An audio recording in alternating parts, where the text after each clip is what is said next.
Let's get down to business. So the first question that I would like to put to you is that in 2016, you are quoted as saying that it's an insult to black people to refer to Israel as an apartheid regime. Can you tell us a bit more about this? Yeah, so I want to unpack that by firstly saying that the claim that is made by BDS that Israel is an apartheid state, I find it to be intellectually dishonest.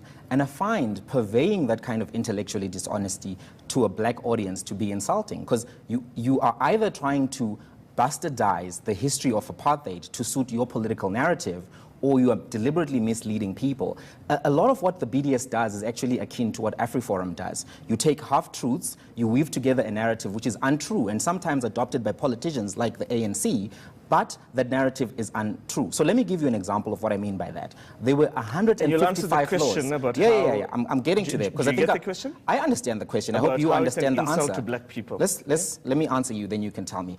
155 laws that regulated apartheid. It was a system of laws, right?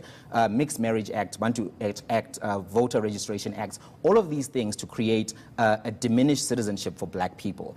In Israel, all citizens are equal. They can all vote, they can marry each other if they want, they can sleep with each other, they can start political parties, they can live wherever they can buy the land, okay? So now when you then come around to South Africa and say that system of governance, which started in 1948, which had 155 codified laws to discriminate against blacks and other people who were not white, that's exactly the same as an independent country, which is a liberal democracy, which has equal citizenship for all of its citizens in terms of they can all vote, they can move freely. Now, the real debate is actually one of the social media inputs. Yeah. The truth of the matter is that you're lying. 93% of land in Israel is allocated to What's your source, Mohammed? What's your source for this? Because I've heard you say this a lot of times, but it's not true. Before we go to social media comment.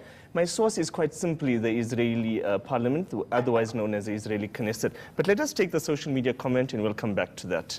Well, let's hear from one of our viewers. Rebecca on Facebook in part says, Israel has degenerated into a racist, fascist, rogue state, yet continues to enact war crimes with impunity. Any person of moral integrity will use BDS against a country that is systematically involved in slaughter, apartheid, and colonization of land that does not belong to them. Thank you, Rebecca. Coming to you, Jamie, as you pass comment on Rebecca's social media post, can you also try to help me understand, are you suggesting, I mean, whether Israel's an apartheid state or not, let us leave that to Amnesty International, Human Rights Watch, the various UN agencies, international jurists and legal experts who pronounce on the matter. But can you help me understand the statement which I first put to you at the beginning?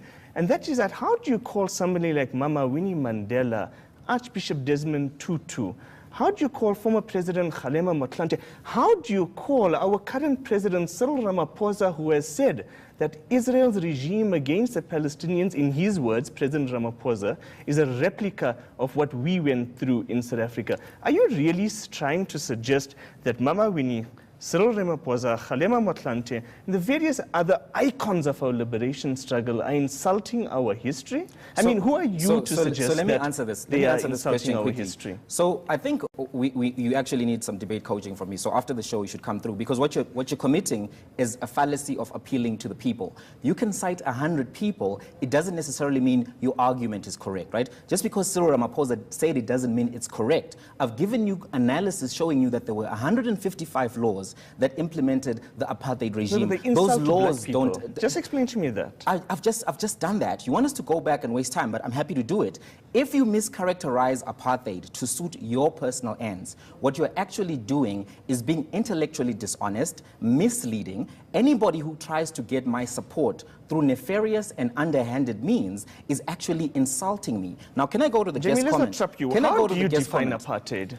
So apartheid was a system of laws run by the Nationalist Party from 1948 with an explicit intention of creating a superior... We've got a call on the line. So what are we doing now? Are we talking about the comment? If you can maybe just answer the nation-state law that was recently passed, which elevates the status of Jewish people over non-Jews. It absolutely doesn't do that. I've read that law, and I hope you have the Israeli regime. So let's talk about what that law says. Let's talk about what that law says. Okay, we get back straight to the law after this caller. Let's take this caller. We have Gift from Johannesburg on the line. Hi, Gift. What is your question, my brother? I do not have a question. I just have a comment. Please continue, Gift.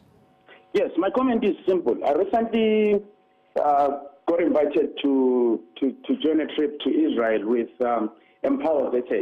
I'm sure PDS is aware of Empower SA and what they do. Now, I think the description of the situation in Israel and Palestine to be similar to apartheid is just a disrespect to most of us.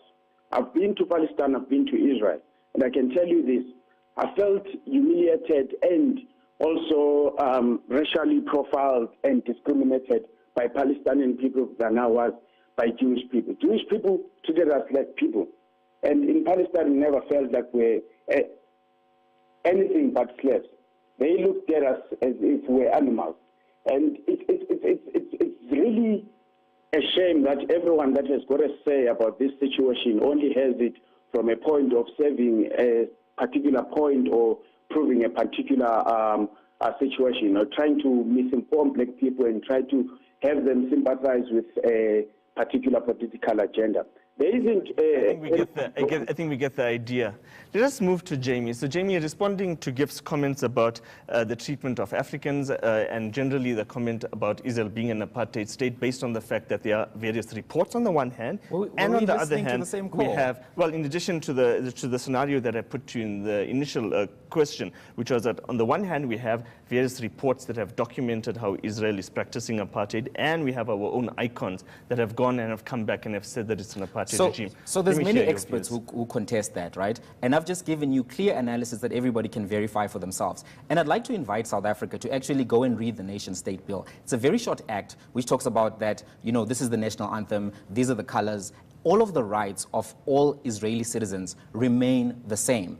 England is an English state. France is a French state. China is a Chinese state.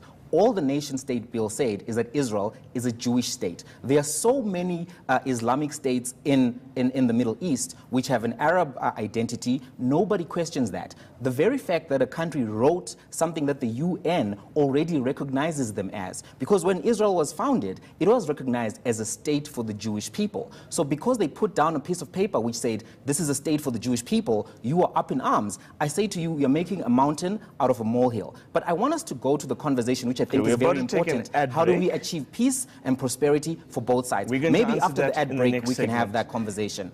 The one thing that I would like to ask is that apartheid South Africa was a country for white people. I mean, would that be something that you'd be happy with affirming? Absolutely not. But Israel is not apartheid South Africa. The Jewish people have a history in that area. They have a legitimate claim to the land. Many BDS activists actually share that same sentiment, that you can't erase the Israeli attachment to the land. You just simply cannot erase 3,000 years of history, archaeological data, archaeological artifacts. The question really is, how do we share the land equitably? But you can't just say... We'll come back to that question as soon as we're done with this ad break. We'll take more questions and comments after the break. Don't go away.